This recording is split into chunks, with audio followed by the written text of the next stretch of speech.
সরাসরি চলে যাই। এলিনা ভট্টাচার্য এবং অনুপম পাত্র রয়েছে আমাদের দুই সাংবাদিক রিপোর্টার, যারা টানা এসআইআর এবং এই অনুপ্রবেশ, এই অবৈধ কলোনি নিয়ে টানা রিপোর্টিং করছে।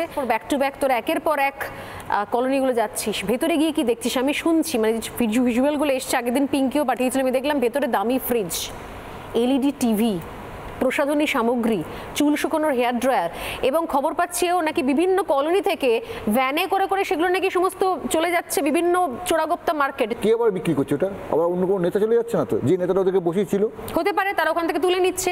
তুই কি দেখলি? সকালবেলা গেছিলাম, হঠাৎ করেই অফিস থেকে ময়ূক দ্বারা হট করে বললেন যে যা একটা স্টোরি কর। তো আমি পৌঁছে গেলাম তখন নিউ টাউনের একদম প্রত্যন্ত একটা জায়গা, আটঘরা বলে একটি জায়গা, সেই বস্তিটির নাম আটঘরা বস্তি।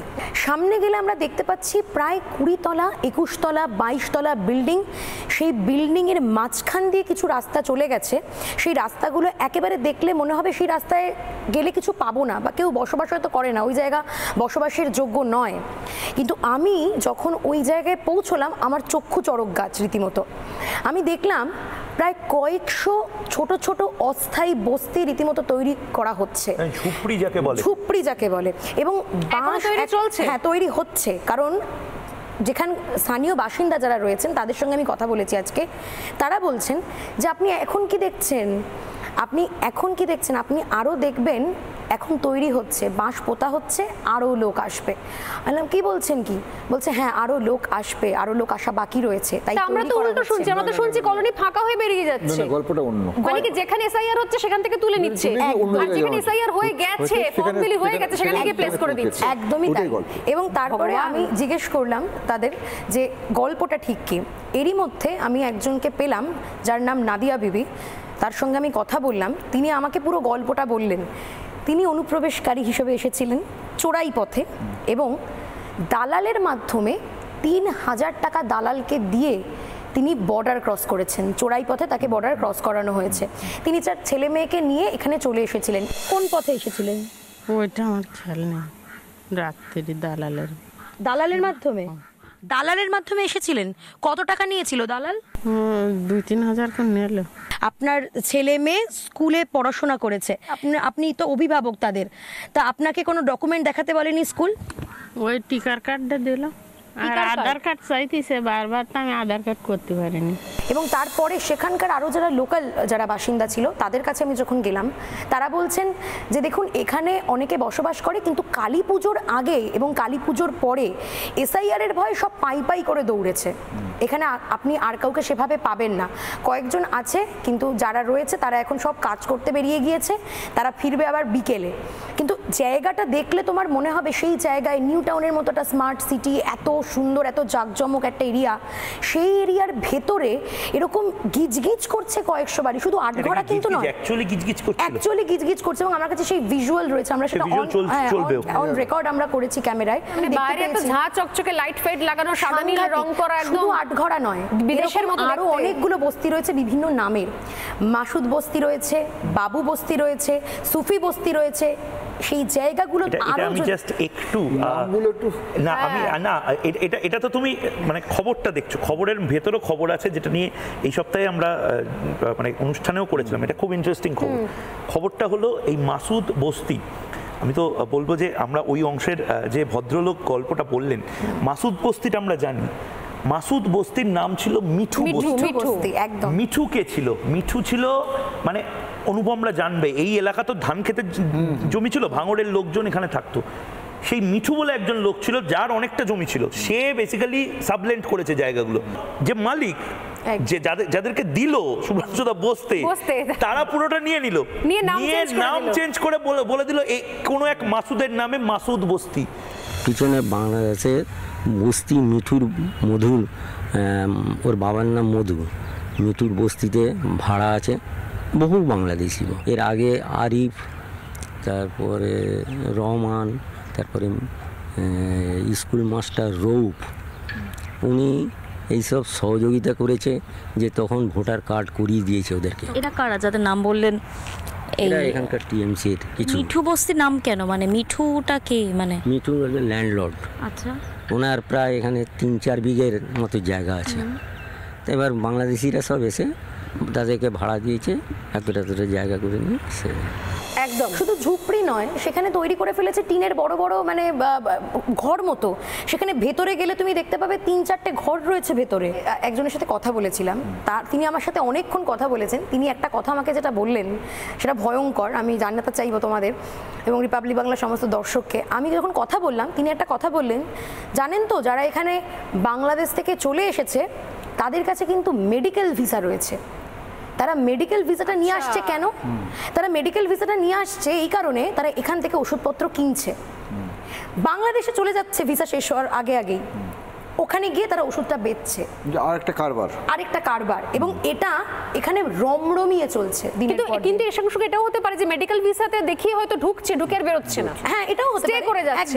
একদমই তাই। ভারতে এসে লুট পাচার, মোবাইল ফোন চুরি, পাচার হয়ে যেত দ্রব্য বাংলাদেশে। পার্ক স্ট্রিটে মার্কিউ স্ট্রিটের একটি গেস্ট হাউস রয়েছে, সেই গেস্ট হাউসে মেডিকেল ভিসা নিয়ে এসেছিল এই মেহমুদুল হাসান। এই হচ্ছে পাসপোর্টের ছবি এবং এই হচ্ছে অ্যারাইভাল ডেট। দাদা কি বলেছিল আপনাকে এসে এবং কি জানেন? আমার ডাক্তারকে দেখাতে এসেছি, ডাক্তার চিকিৎসার জন্য এসেছি। মেডিকেল ভিসা আছে ম্যাডাম, মেডিকেল ভিসা দিয়ে উনি ডাক্তার দেখাতে চেক করবেন। মেডিকেল ভিসা দিয়ে যারা ঢুকছে তারা একটু অন্য ক্লাস, আরেকটু উঁচু। যারা মেডিকেল ভিসাটা মানে আমাদের কিন্তু ভারত মানে ওই একটাই ভিসা শুধু খুলে রেখেছে। দেখো এই গোটা একটা সিস্টেম, কিন্তু সিস্টেমটা কি হচ্ছে, বর্ডার পেরিয়ে আসছে, 3000 টাকা 4000 টাকা দিচ্ছে, তারপর কলকাতায় পৌঁছে যাচ্ছে। কলকাতায় পৌঁছে যাওয়ার পর তার জন্য বাসস্থান নির্মাণ করা হচ্ছে, তাকে চাকরির ব্যবস্থা করা হচ্ছে, তার শিক্ষার ব্যবস্থা করা হচ্ছে, এবং গোটাটা একটা সিন্ডিকেট। তার মানে কি স্থানীয় কোনো নেতা আছে, অবশ্যই আছে, এবং পুলিশ আছে। আচ্ছা, আপনারা যেখানে বসবাস করছেন প্রশাসন সেটা জানে? পুলিশ প্রশাসন এখানকার যারা রয়েছে তারা সেটা জানে আপনারা যেখানে রয়েছেন? তাই এতদিন আইস না জানি পারে, আমরা তো আর ঘরে থাকিনি, কাজ কাম করি খাই, তো তোমরা বুঝতেই পারতিস, আমাকে ভাষা দেখলেও বুঝতে পারতিস, চলত ব্যবহার, আমরা কি খালি সে তো ঠিকই, মানে আপনারা এতদিন ধরে বসবাস করছেন সেটা পুলিশ জানবেন এটা তো হতেই পারে না, তারা জানেন সবাই জানে। এবং চেয়ারম্যানের কাছেও তো আপনারা গেছিলেন, আপনি বললেন। চেয়ারম্যানও জানে যে আমরা এখানকার রয়েছি, চেয়ারম্যানও জানে, না জানি পারিছে। অনুপম, খুব নির্দিষ্টভাবে আমরা বারবার যে রিপোর্টিংটা করছি, এই এলাকা মানে আজকে সব্যসাচী দত্ত, সুজিত বোস বা গৌতম দেব বা তাপস চ্যাটার্জি যে এসে চ্যালেঞ্জ করে যাক রিপাবলিক বাংলায়, এই এলাকা এর জনবিন্যাস, এর স্যাটেলাইট ইমেজ এরকম ছিল না। প্রয়োজনে আমরা স্যাটেলাইট ইমেজ ধরে ধরে দেখাতে পারি। তুমি নিজে খুব ভালো জানো, তুমি দীর্ঘদিন ধরে এই এলাকার রিপোর্টিং করেছো। কলেজ মোড়ের পর থেকে লোকে আসতে ভয় পেত, কারণ এতটা মানে ধান জমি ছিল।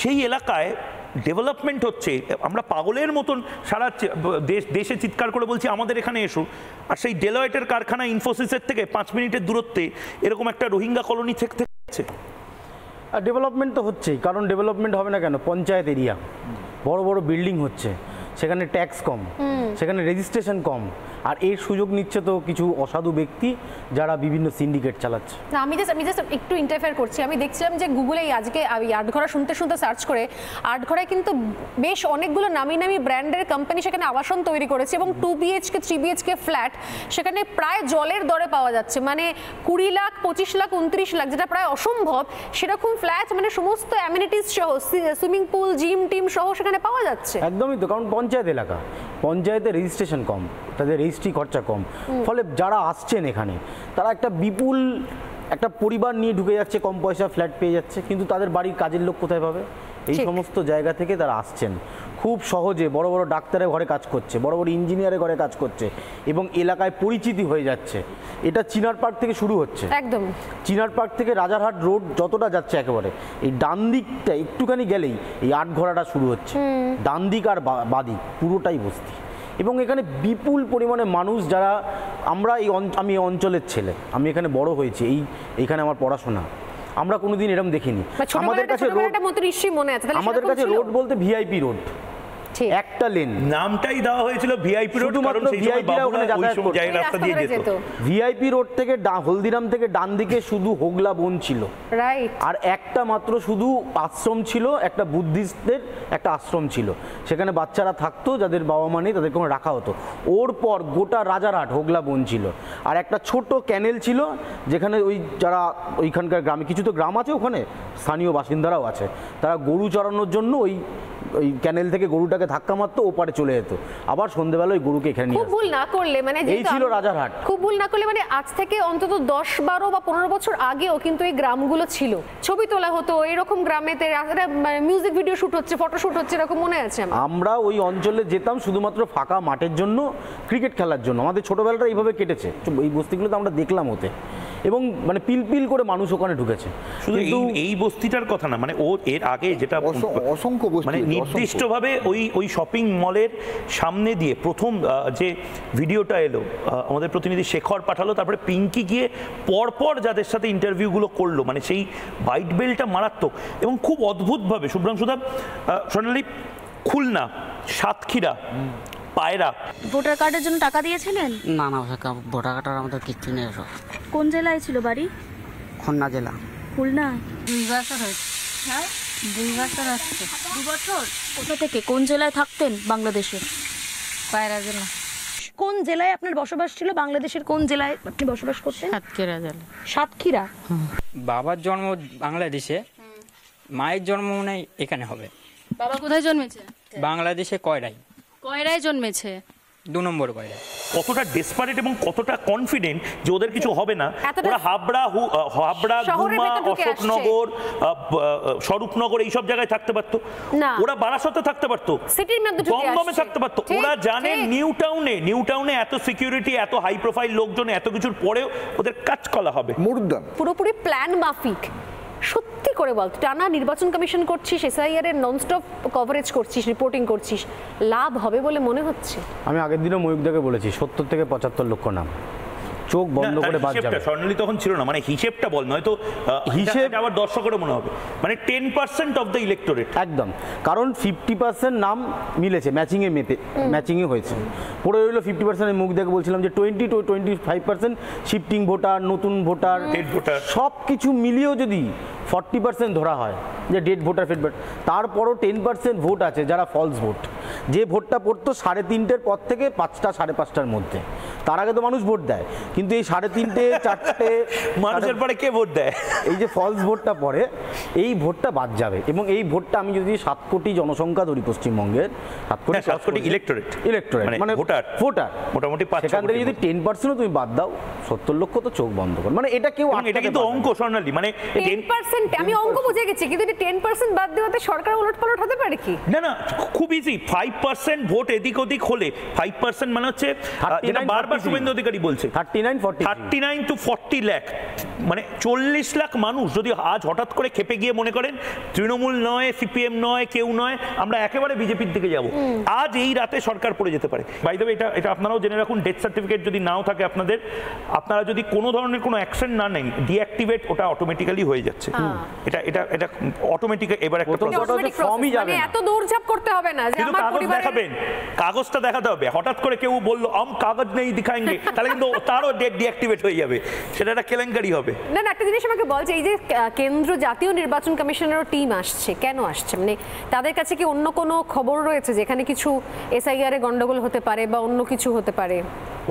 বলতে একদম স্পেসিফিক ইনফরমেশন। কি ইনফরমেশন? কমিশনের কাছে একদম স্পেসিফিক ইনফরমেশন রয়েছে যে এসআইআর নিয়ে কিছু কাজ এমন যেটা বিএলওদেরকে চাপ দিয়ে করানো হচ্ছে, এবং একের পর এক বিএলওদের। আমি তো একটা টেলিফোন কনভারসেশন শুনছিলাম, এক তৃণমূল নেতা, একজন মহিলা, তিনি বিএলও, তাকে কি ভাষায় কথা বলছিল। কমিশন কিন্তু সবটা রেকর্ড রাখছে। কমিশনের সিনিয়র অফিসিয়ালসদের যা বক্তব্য, তাতে একটা বিষয় খুব স্পষ্ট, যে কোথাও কোনো ছাড় হবে না, মানে নির্ভুল ভোটার তালিকা তৈরি করতে। উত্তরবঙ্গে দেখলাম যে গতকালই বোধহয় আসার আলী বলে একজন তৃণমূল নেতা, সে বাড়িতে বসে ফর্ম বিলি করছে। তার মানে এগুলো নিশ্চয়ই সমস্ত নোট ডাউন করছে কমিশন। সমস্তটা যেখানে যেখানে ফর্ম বিলি হচ্ছে, বাড়িতে বসে, পার্টি অফিসে বসে, আমি বলছি যারা করাচ্ছেন তারা সবথেকে বড় ব্লান্ডার করছেন। শুধু তাই নয়, এটা একদম নির্দিষ্টভাবে নির্বাচন কমিশন একদম দিল্লি থেকে একদম টপ বসেসরা বলে দিয়েছে যে এই লিবার্টিটা দিয়েছে। মহিলার সত্যিই পায়ে সমস্যা, কিন্তু মহিলা বিএলও তিনি ওপরে উঠতে পারছেন না বলে সিঁড়ি দিয়ে যেতে পারছেন না, নিচে ডেকেছেন। এটা একটা ইস্যু হয়েছে, হওয়ারই মতন, কারণ নির্বাচন কমিশন এখন এই লিবার্টিটা দিচ্ছে। স্বর্ণালী, তোমার যদি শারীরিক কোনো অক্ষমতা থাকে, তুমি তোমার বাড়ির আরেকজনকে রিপ্রেজেন্টেটিভ হিসেবে, তাকেও হেল্পিং হ্যান্ড হিসেবে নিতে পারো। উনি যাকে চাইবেন যে ওনার সাথে উনি অসুস্থ শারীরিকভাবে নিয়ে এই ক্রাইসিসটা, এটা আগের দিন আমি স্বর্ণালীর সাথে কথা বলছিলাম, তৃণমূল নেতাকে নিয়ে কিন্তু ঘোরা যাবে না। হ্যাঁ, আমাদের এই পর্বটা শেষ করার আগে আমাদের দুই রিপোর্টারের কাছে একটা স্পেশাল ছোট্ট ইনফরমেশন জানতে চাইবো। মানে এই টেবিলে বসেই একদম অন ক্যামেরা মমতা বন্দ্যোপাধ্যায় কি ফর্মটা ফিল আপ করেছেন না করেননি? মমতা বন্দ্যোপাধ্যায় আমাকে ভেতরের ইনফরমেশনটা বলতো। সেই ছবি তো অলরেডি নির্বাচন কমিশন দিচ্ছে, সৌগত রায় ছবি দিয়েছে, আজকে কিছু নেতার ছবি দিয়েছে। মমতা বন্দ্যোপাধ্যায়ের বাড়িতে ভিজিট হয়েছে, ফর্ম নিয়েছেন উনি। এবার ফর্ম নেওয়া আর ফর্ম দেওয়ার মধ্যে দুজনই ছিল। একজন টুইট করে বলেছেন আমি ফর্ম নিইনি, টুইটটা স্পষ্ট যে আমি। আরেকজন কথা বলছেন না বিএলও, কিন্তু এর মাঝে আরেকটা জিনিস আছে, কাহানি মে এক টুইস্ট বিয়ে, সেটা হলো এই বিএলও মমতা বন্দ্যোপাধ্যায়কে যদি ফর্মটা দেন, এইটা যদি ডকেটেড থাকে তাহলে মমতা বন্দ্যোপাধ্যায় মিথ্যাচার করছেন, আবার মাফ করবেন কিন্তু। আর যদি এটা ডকেটেড না থাকে তাহলে এই বিএলও ভদ্রলোক ফুটেজ খাওয়ার জন্য এটা করেছেন। বেশ, অনেকের বাড়িতে ফর্ম চলে এসছে, আর যাদের বাড়িতে এখন আসেনি তাদের তাড়াতাড়ি চলে আসবে, তাই নির্দ্বিধায় যত দ্রুত সম্ভব ফর্মটা ফিল আপ করে নিন চটপট করে। নানা ধরনের কন্টেন্ট দেখার জন্য লাইক করুন, শেয়ার করুন আমাদের ফেসবুক পেজ, সাবস্ক্রাইব করুন আমাদের ইউটিউব চ্যানেল। পাশাপাশি অন্যান্য ব্রেকিং নিউজের জন্য অবশ্যই চোখ রাখুন রিপাবলিক বাংলায়।